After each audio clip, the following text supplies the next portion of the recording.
Hi, my name is Renee Hall, and I am the advisor to the South Advocates of Michigan. And March is Developmental Disabilities Awareness Month. So I am here to talk to you a little bit about what self-advocacy looks like for those who identify with developmental disabilities. The movement in Michigan is a little different than it is in a lot of other states, and it's pretty unique. We'll talk about that in just a minute. Why do we separate disabilities from developmental disabilities from other disabilities? So a lot of our funding sources are developmental disability specific, and our reporting requirements are a little bit different. Issues that impact those with developmental disabilities are often not the same as they are for people with other disabilities. And their issue and both disability specific. So separating developmental disabilities from other disabilities makes sense for the people with lived experience. There's a formal definition of what qualifies or what's considered a developmental disability. It has an intellectual, physical, or another disability who impacts the person before the age of 22. That's during the developmental stage, and so that's why they're called developmental disabilities. So there's more information about it. It has to impact three areas of your life, your major life activities, right? So self-care, receptive and expressive language, learning, mobility, self-direction, capacity for independent living, and economic self-sufficiency are the big ones. Now, when we have people join SAM, when we ask in the membership application, we don't ask how or what or why. Ultimately, that's none of our business. We ask if you identify as somebody with lived experience, as somebody with an intellectual or developmental disability. We don't provide services. We're an advocacy group, and so it doesn't matter to us what your disability is. If you want to disclose, if the member wants people to know about their disability, that's fine. But if they choose not to disclose that information, we don't ask that either. So developmental disabilities are really common. Some disabilities that are considered developmental that you might know about, cerebral palsy, autism, ADHD, a lot of the learning disorders, seizure disorders, things like that are under the DD umbrella. And the World Health Organization, who says 15% of the global population has a developmental disability, whether they identify with that or not. And the CDC says about 1 in 6 children in the States has a developmental disability. All different types of developmental disabilities, like I just said, CP, Down syndrome, fetal alcohol spectrum disorders, autism spectrum disorders. You'll see sometimes that in the community we write DD with an I and then a slash DD. That's because for a very long time, DD was the intellectual disabilities were kind of overlooked. They People focused on things like CP and visible disabilities. And so adding the I sometimes helps people to feel more included. Other times it can deter people who have a different kind of DD to be part of our group, to join, because they think it's only for intellectual disabilities. So it's a fine line. So you'll see me say the word intellectual a lot, but in my presentations, it just says DD, trying to find a balance there so everybody feels included. And I thought these statistics in this slide were interesting because CDC says that 1 in 345 children in the US have CP, which is interesting. We have a lot of people that are part of SAM that identify with that disability, 1 in 54. on the autism spectrum. So that was interesting too. Fetal alcohol syndrome and Down syndrome are less prevalent, but still significant. And we have a lot of people in Michigan that are part of SAM with those disabilities.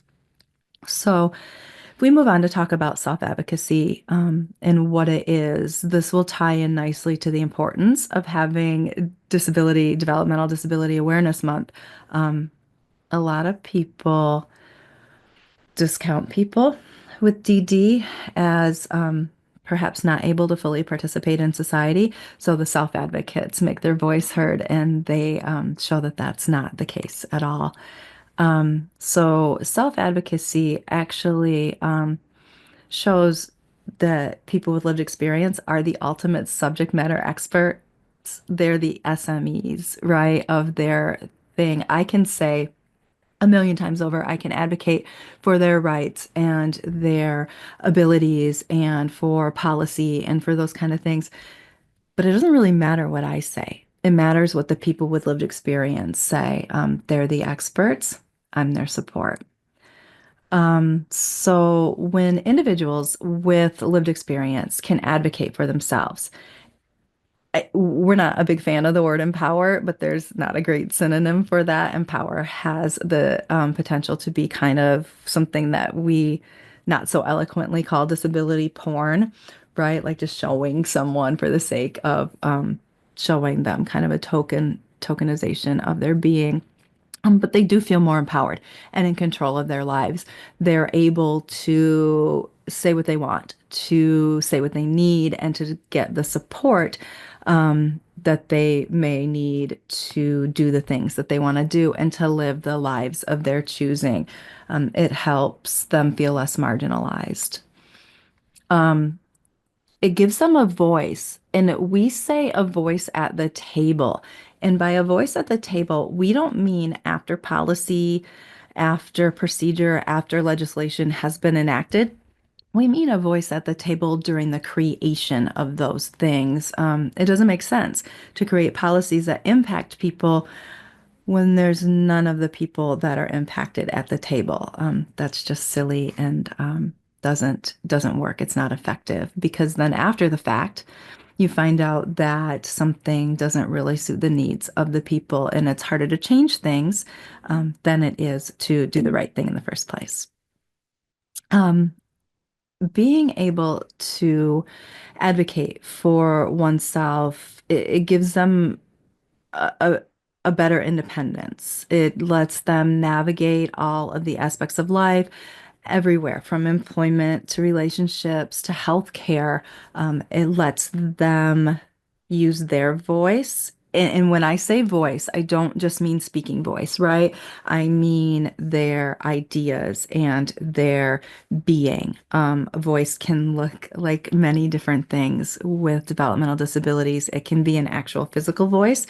It can be something we call AAC, augmented assistive technology communication is the C. And that can look a million different ways. It can be a picture book that people point to pictures on. It can be a device that speaks for them. It can be something that helps them hear, something that helps them type, all of those things. So when I say voice throughout the rest of this, know that that's what I mean. Voice looks different for everyone. But it gives them a say in the events that impact their lives. Um, and it also gives them better accesses to resources like support services. If we don't ask the person with lived experience the things that are important to them, if they don't advocate for themselves about what kind of support they need, how they want that support to look, we don't know. And in historically, the old medical model where it was very paternal and maternalistic, and we just pretty much told people what they were going to get and what they need, it didn't really serve them well, and it didn't help them to thrive and to live the lives that they actually wanted to live. So by having that voice, that ability to advocate for themselves, they can get what they need and what they want. Um, and it helps with reflection and growth. They can look at their strengths. They can see what things they might want to improve or develop a little bit more in themselves. And it gives them the ability to really make a difference, to change the things that they want to in their lives and to make those lives look more like they would want them to look. It also is equity, equality, and justice is huge, right? We talk about equity, equality, justice, asserting their rights helps them to change stigma, to help get rid of discriminatory practices that have been in place for a very long time. Those things help with those systemic changes. It helps them build relationships. One of the cool things we see every time Sam gets together is when the self-advocates are in a space, they're sharing with one another, they're networking, and they're sharing with one another what they've done in their communities to try and make things better. And, sharing techniques and tactics and tips, and from everything from political advocacy to community involvement to self-care. It's really good stuff, and they tell me that they get a lot from that. Um, and it's essential, to summarize, it's essential for people to assert their rights, to live the lives of their choosing, and to get them what they believe is fair and just in their lives. Um, I'll show a little bit of a national timeline because the self-advocacy movement is pretty hardcore. There were some huge things for self-advocates to overcome, and they did it with grit and determination that is nothing short of amazing. It's super impressive. And so, grassroots activism, that's what we do now. Most of our activism is more advocacy because we have found that reaching out and um, educating outreach and letting people know what's up. A lot of people don't discriminate on purpose. They just don't know. So education is a big thing for us. But this activism was pretty hardcore. And the next slides will show you what I mean. So the disability rights movement started in the 60s and 70s, and right alongside the civil rights movement. And in 1973, the passage of the Rehabilitation Act of 73, which prohibited discrimination for programs receiving federal funding. People started to be recipients of programs that they were just automatically declined for before because they weren't deemed as worthy or weren't seen as someone that would actually benefit from those support programs. In the 70s and 80s, there was a huge organization establishes called People First in 1974. And it was an organization for people with disabilities to advocate for their rights and self-determination. And in the video, you see a woman in front who is a chair user. That is Judy Heumann. And Judy Heumann passed away a couple years ago, but Judy was one of the most amazing self-advocates I've ever had the pleasure to meet in my lifetime. She was determined to see that people were given the rights that they deserved. There was a sit-in in the Capitol. You'll see old videos of the self-advocates, people that were chair users, unable to walk, kind of just crawling up the Capitol steps.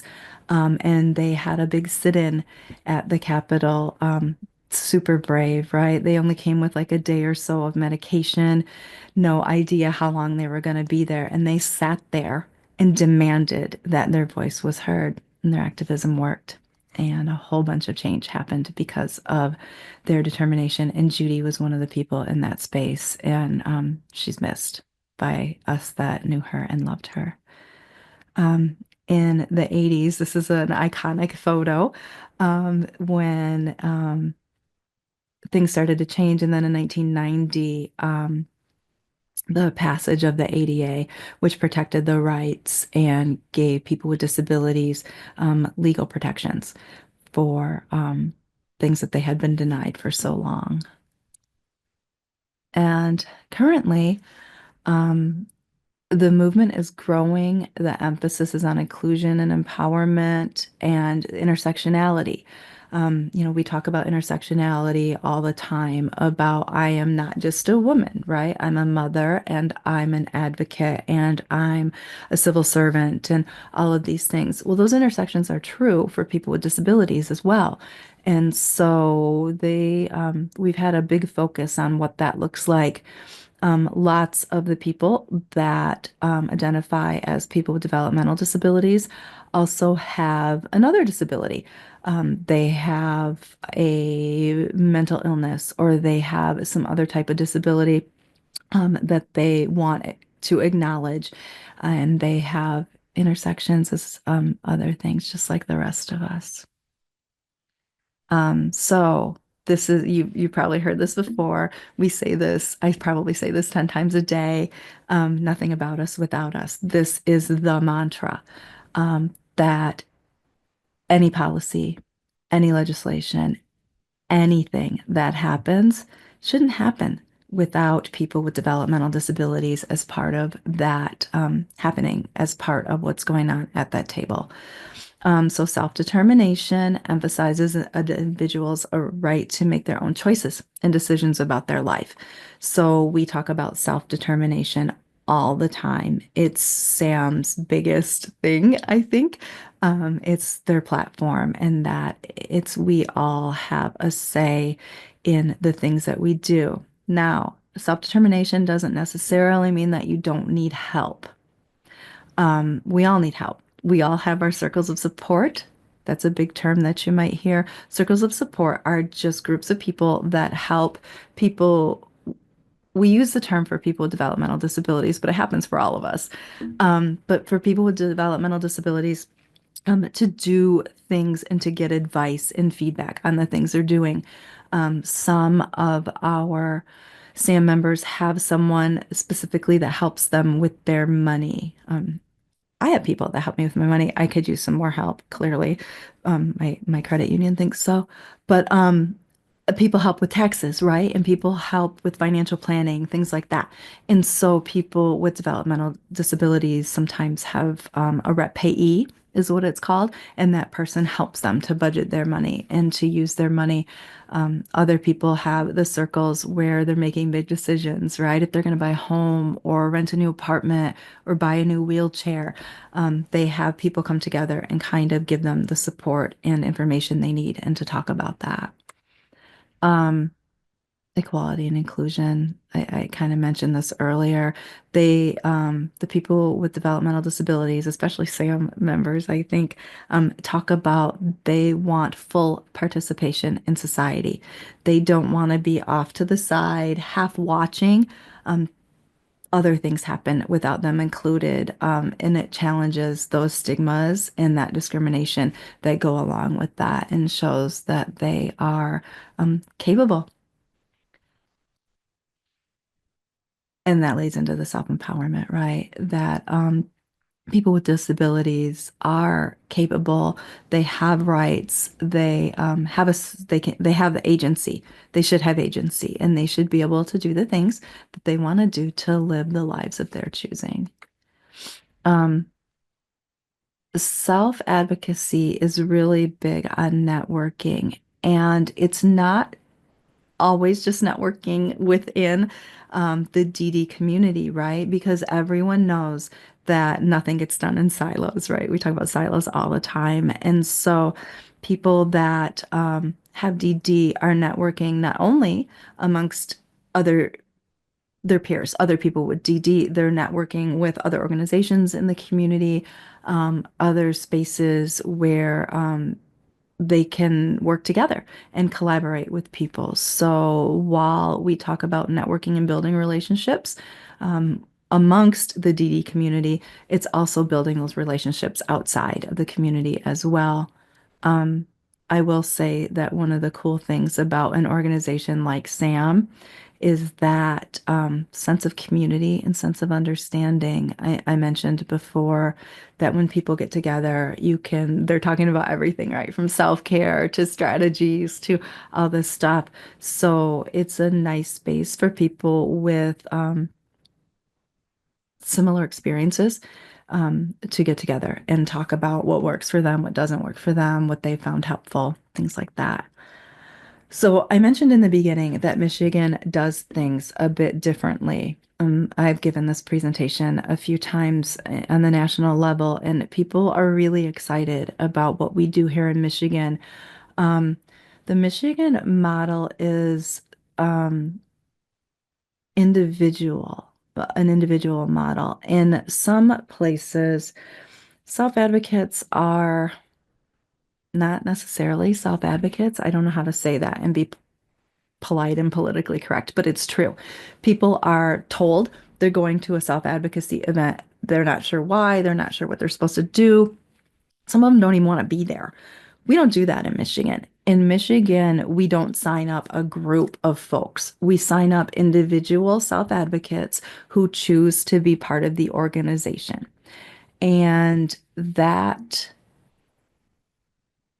being part of the organization looks different for everybody, right? We've got people that come to every committee meeting, come to every event, do that kind of stuff.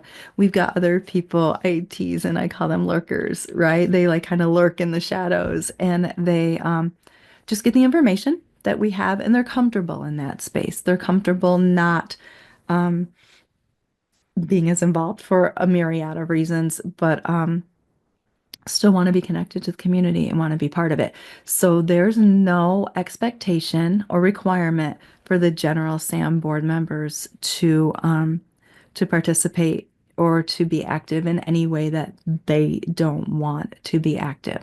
And that's not the case in a lot of spaces. And so Michigan is the leader in that space for people with DD.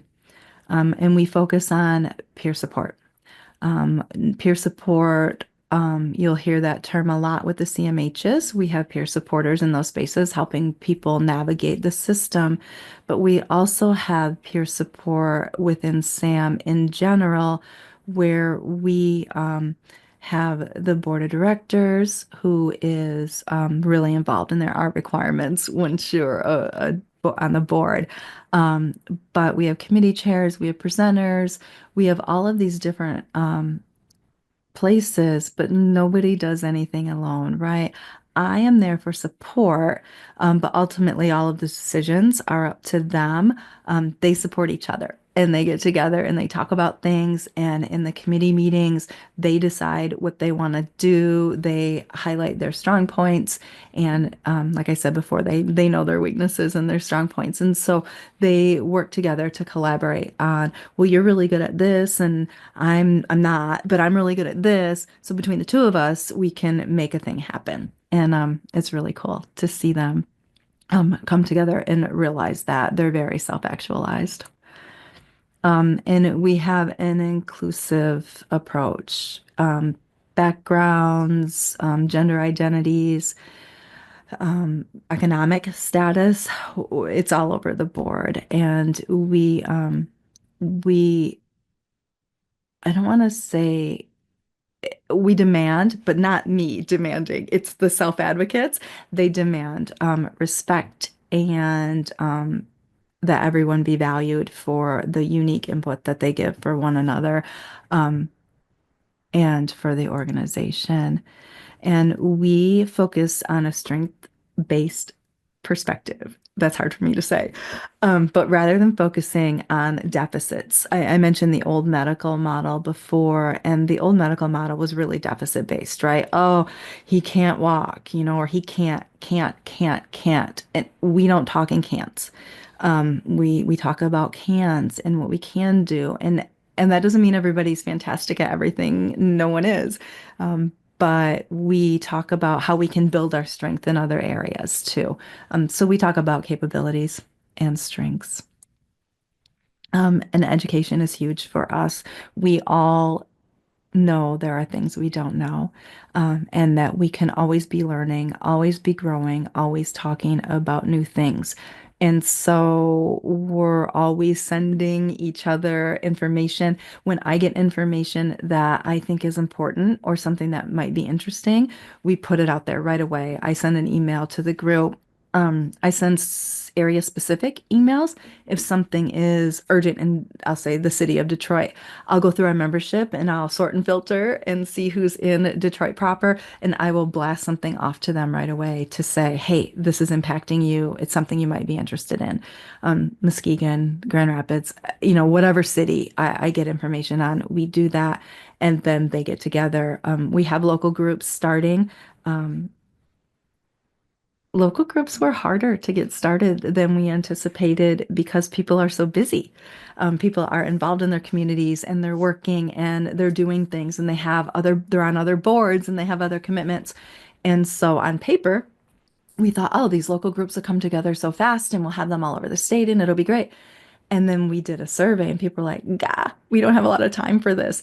And so in some spaces, they meet regularly. And in other spaces, they meet when it's determined there's an issue that they need to get together and meet with immediately. Statewide, we meet regularly, but those local groups vary. And that's up to them what they do. I'm there to support them, but they decide the frequency and the need for their meetings. So that's pretty cool too. Um, Leadership development is huge, right? It's our key focus. Anytime we get the chance to have somebody present, to go out and talk about their lived experience, to do things like that, we do that. We classes all the time. I said I was disseminating information. I'm also sending information on classes and things like that. I should say I don't typically give presentations without a self-advocate here with me, but this one was a bit impromptu, and I didn't have time to get someone together. I contacted like 5 people, and none of them had the capacity to do it quickly enough. So I'm by myself today, but I'm not typically by myself. If you see me out in the wild giving a presentation, you'll see that I have a self-advocate. We're doing the presentation together and they've had input into what it says. We plan them together. And actually, this presentation was put together with with the self-advocates. I'm just giving it today. Um, Still challenges, even though it's 2024 and especially now, there's a lot of challenges. Stigma and discrimination are still there. They're still huge. Um, I talk about lack of access a little bit. We have a full presentation on lack of access. And it's just some systemic changes, again, the old medical model, the paternal maternalization of people with DD. Everybody understands that that started from a sincere place of care and wanting to make sure people were safe. But it also kind of infantilized everybody and didn't let them move into spaces that they were quite capable of moving into. So there's still difficulty access, both physical and intellectually in some spaces. And it's hard for people to travel. I don't know if you folks are aware, but there's a direct support professional crisis right now. Trying to get people that support and help people with developmental disabilities to do their activities of daily living, whether that be bathing, shopping, studying, things like that, mobility issues. There's a terrible shortage of providers. And so they a lot of times have social isolation. When I talked about the local groups and some of them not meeting regularly, a lot of that had to do with the fact that they've already used up the time with their direct support professional and don't have time or don't have any time left with that person to go to a meeting or even to get assistance to be on a Zoom meeting. And so that DSP crisis is really significant right now. Um, so let's talk about the biggest challenge to the movement. And I already started to talk about this time. Um, People with DD are in the community and they're working and they're playing and they're thriving. And even though the movement is important to them, and even though self-advocacy is important to them, finding the capacity to have the time to devote to the work is hard. You know, a lot of this work is unpaid. Most of the work is unpaid. Every once in a while, there's a national grant that somebody can jump on and get a little bit of money, but most of it is unpaid. And so, finding the time and capacity can be really difficult sometimes. And that's why we structured SAM the way we did, so people could come in and out as they were able, that they didn't have this big commitment and set meetings and all of these things. No one needs another burden in their life. This is supposed to be helpful and empowering. Transportation is huge for people with disabilities. Lots of the public transit that can support people doesn't run all the time. So if they're going to have a meeting in the evening, sometimes the buses and the transport is done early. As I've been traveling, I'm also the advisor for the national organization, SABE, Self Advocates Becoming Empowered. And when we're traveling for board meetings and for events, trying to find accessible transportation is ridiculous. It's no better in Michigan. And so getting people to come to places, to come to meetings, to come to events can be really difficult sometimes because they just can't find the transportation. Talked about the DSP crisis already. It's a terrible problem. People aren't getting the support they need in the ways that they need it. And it's just because historically the field has been very low paying. It's been a jumping ground for people who were going to nursing school, who were going to be doctors, who were going into rehab counseling. I was a DSP before I started my counseling program, and it's hard work. It's rewarding work. If you do it right, it's hard work. And for such low pay, it's hard to get good qualified people. There are a bunch of initiatives right now trying to make it more of a career ladder, trying to help people stay in the field and kind of reworking, getting away from that old medical model, seeing it as a support person, not a caregiver. The Self Advocates don't like the term care worker because it implies that they're not able to care for themselves. They need support.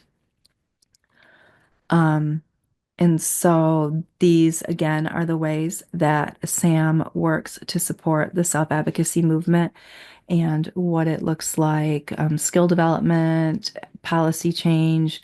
We provide the resources and support, promoting inclusivity and diversity and education awareness.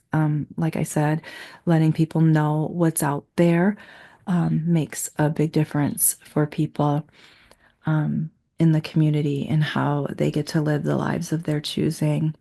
There's my contact information. If you send me information, I'll probably defer or include one of the self advocates, unless it's just a technical thing. It's important for me that I don't speak for the people that I support, that they speak for themselves because they know better than me about what they need and about what they do. Um, there's a SharePoint that goes along with this, and I'll get some links up there for some cool stuff so you can see what we're doing, what the National's doing, what other folks are doing, and what it really looks like to be part of the DD community as a state of Michigan worker. They're your people, right? These are people that you serve in your job as a civil servant, and the more you know, and the more you understand what DD is, the better you'll be able to serve the people in your work and the people that you have sworn to serve. So please reach out if you have any questions. I hope this helped give a little bit of an overview on DD and about what we do here in Michigan. Sam is a part of the Michigan Developmental Disabilities Council. That'll be one of the links I have in there for you. The council does amazing work. The council, in addition to working with the actual people with lived experience, with the self advocates, they work with parents who have a lived experience, different and unique on their own. They work closely with other organizations, and their links and all the cool stuff that they do will be in here too.